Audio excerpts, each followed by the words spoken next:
Welcome back. Asset allocation, often the first step in building a portfolio, but to figure out what type of assets you're going to have is a piece of that. Now, conventional wisdom is that you have a 60-40 equity to debt split. Do we stick with this conventional wisdom? And if we do, where do alternative investments fit into this piece? Regular contributor David Kaufman of Westcourt Capital with us to answer the question. Great to have you here. Thank you.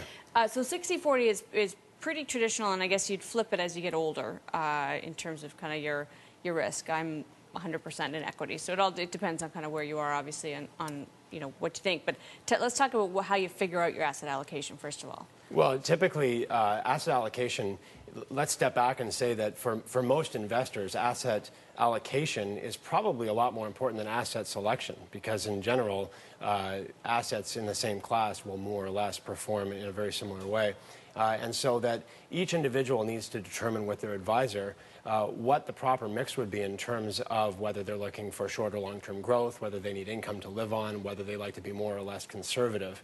And that would help determine what that split would be. And most advisors, though, would start from a sort of a 60-40 platform and say, why would we go away from this platform? So let's talk about two elements that have entered into the lexicon of investors in Canada as they've aged past 45.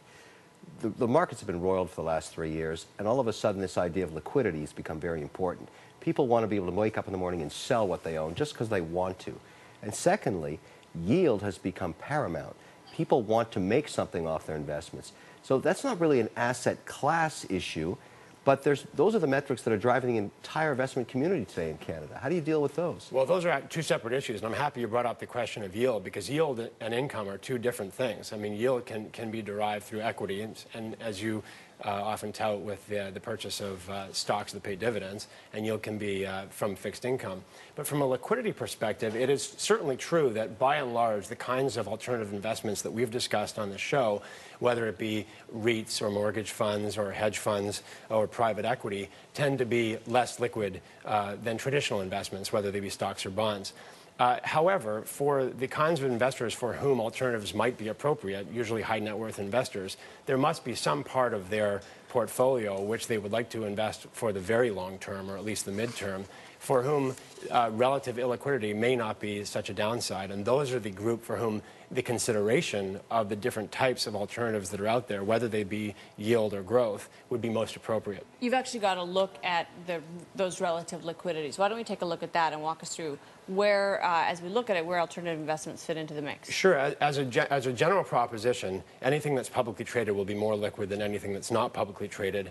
And as you can see on this graph, typically, of course, cash is entirely liquid, and public equities have 10-second liquidity. Public fixed income is publicly traded, but a lot of people would hold that for a longer term.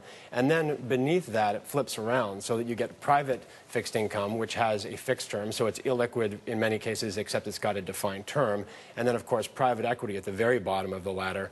And that can be a lot of different forms. But in many cases, especially when you buy private equity through a fund as opposed to, for example, investing in your own business, you have a defined term of 5 years plus. And in many cases, that can lead to 7-8 year holdings. So that would be something that might be for the very long term, for your kids, for your kids' kids, that sort of kind of growth that you might be looking for. Yeah, traditionally, if I was willing to lock up my money for 5 to 7 years, I would need to be paid a materially higher return than something that's traded liquid in the public markets. Do you think that still holds true? Do you think private equity guys can actually deliver 11 to 14% returns, which is what you'd really want to get if you're tying up money for 7 years? Yeah, you sure would, and that's certainly been the bane of the existence of many of those fund managers who aren't able to deliver an IRR in that zone, which is certainly what you'd want to deliver.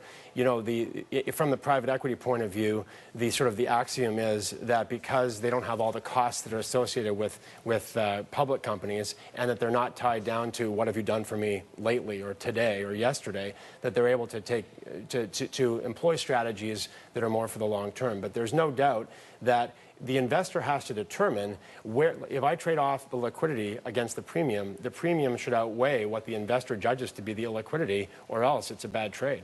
If we are talking about alternative investments, do they fit in right across the spectrum of the liquidity ladder, or are we mostly going to be at the bottom end of it, the less liquid end of it? They're certainly going to be mostly at the bottom end. I mean, the alternative fixed income world is not dissimilar to the public fixed income world for those people who hold to maturity. And so it's more of a defined term. but certainly when you get into the more private equity area, especially funds will have defined liquidity periods, and so it is pretty much across the board that one should expect to be tied up for quite a while. Say 1 to 3 years, or certainly 3 to 5 with private equity for their cash.